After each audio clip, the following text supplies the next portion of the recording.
Welcome back to the 2-Minute Warning, episode 366, back on the topic of the MLB. Of course, Justin Turner, as of yesterday, announced that he will be returning to LA. They have not reached any sort of deal yet, but just his word that he will be returning to LA is enough for me to believe that this is going to happen. So again, Dodgers fans, your goated, really, third baseman is returning. So that's what I'm going to be talking about today. But first, your question of the day: who is the Dodgers franchise home run leader? Again, if you know the answer, comment below. And if you don't, stick around to the end of the video and the answer will be revealed. But again, Justin Turner coming back to LA. I think, yes, this is big. Justin Turner overall has established himself, yes, I think as a top 10 third baseman in the league. Playoff-wise, he is better than that. He's very, very good in the playoffs.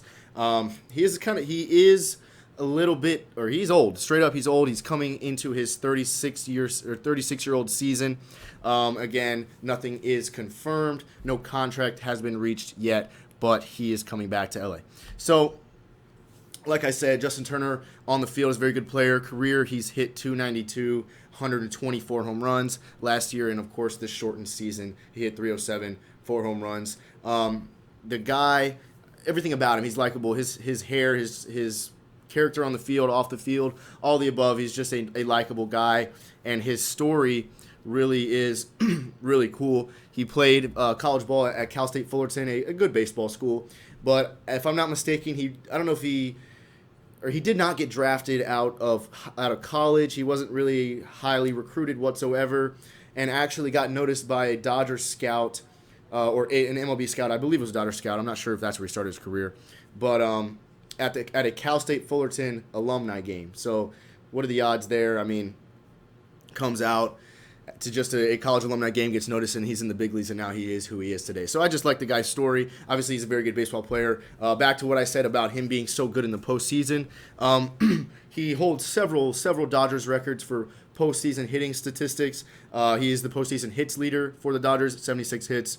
Postseason RBIs leader for the Dodgers, 41. Postseason doubles leader for the Dodgers at 19. And home run leader in the postseason for the Dodgers at 12. So the guy really produces in the postseason. So, of course, in the last several videos I've done with the Dodgers, comparing with the Braves, to the Padres, to the Cardinals, I think I did, I assumed he was going to come back because I figured it would be kind of ridiculous if the Dodgers weren't able to make that happen, and obviously they seem to have done that. So like I said, I've said it so many times, the lineup with Turner and Betts and Bellinger and Muncy and Chris Taylor and a young Will Smith, and the list goes on and on about how good this team is going to be offensively, and now you're getting your third baseman back that does so many things well at the plate and in the field, of course. So this team is in very good shape. Of course, adding Trevor Bauer, their pitching staff with 3-time Cy Young Clayton Kershaw, Walker Buehler. Of course, adding Trevor Bauer, last year's Cy Young, David Price if he stays around, Dustin May. So this Dodgers team keeps getting better, and now their situation within the NL and the rest of the league just got a lot stronger. And like I just said, when considering them against other teams, I did consider Turner in the mix, and now that is solidified. So really, what issues do I have with this signing? Or not? Of course, nothing is set in stone. But with him returning, the only issues I have is with the Dodgers and how they're going to afford everybody. So really, like I said.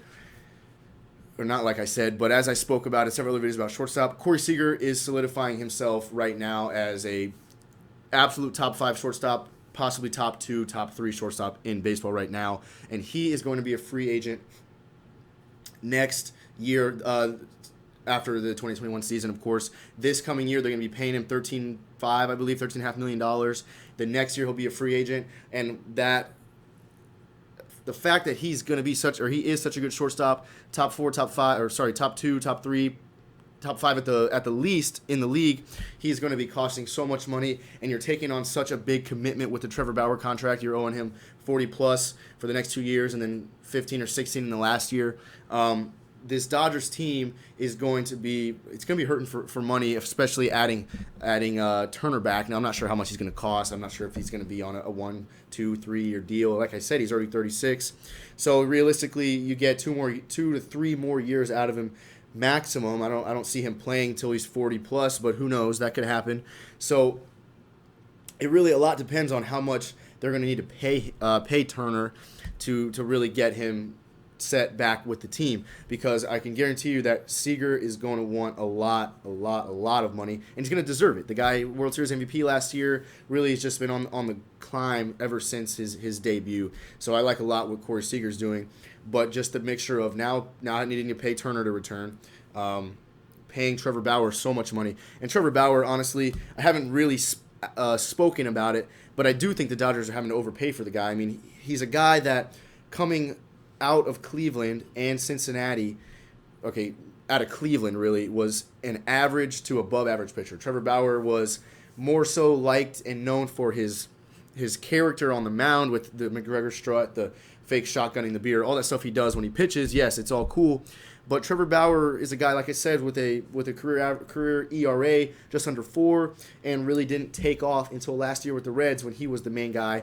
Yes, they did have Castillo, but I had Bauer definitely as the top guy there, and he was very, very good. I think he had a sub 2 ERA, but it was somewhere in the mid-low ones. And he did very, very well last year. Of course, the Cy Young, yes, I've said it all before.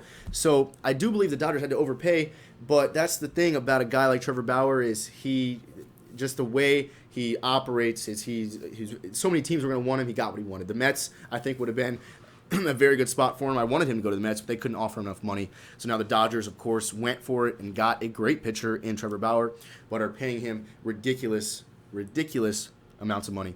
So the only issue that I have with the Dodgers potentially likely re-signing Justin Turner is the potential money issue they're going to run into coming the 2022 season when Corey Seager becomes a free agent and you lose your shortstop. That's the biggest gap you can imagine in the infield when you have a guy that's held it down in the infield for the last 4 seasons, whatever it's been that he's there and been good, and now you're going to lose him if you can't pay him enough money. But oh wait, got to pay Trevor Bauer $41 million, got to pay Justin Turner, I don't know, 6, 8, whatever it's going to end up being. So it's going to be, plus all the other guys, Mookie Betts, I'm sure it's not cheap. Bellinger's not going to be cheap. All this stuff adding up, the Dodgers might be getting themselves into trouble. If they didn't sign Justin Turner, or if they're not going to re-sign him, then you got Edwin Rios behind him, an obvious downgrade from Turner. So I still think this is the right move, but the Dodgers have some planning financially that they need to get on top of in order to keep Seager around coming 2022 season. So again, Justin Turner, he's 36 now. He's getting near the end of his career, but he has outspoken that he wants to return to LA. So for the purpose of baseball right now, I'm going to assume he's going back. And that's all for the video, guys. As far as your question today, your Dodgers all-time home run leader is Duke Snider with 389 home runs. Thanks for watching. 2-minute warning.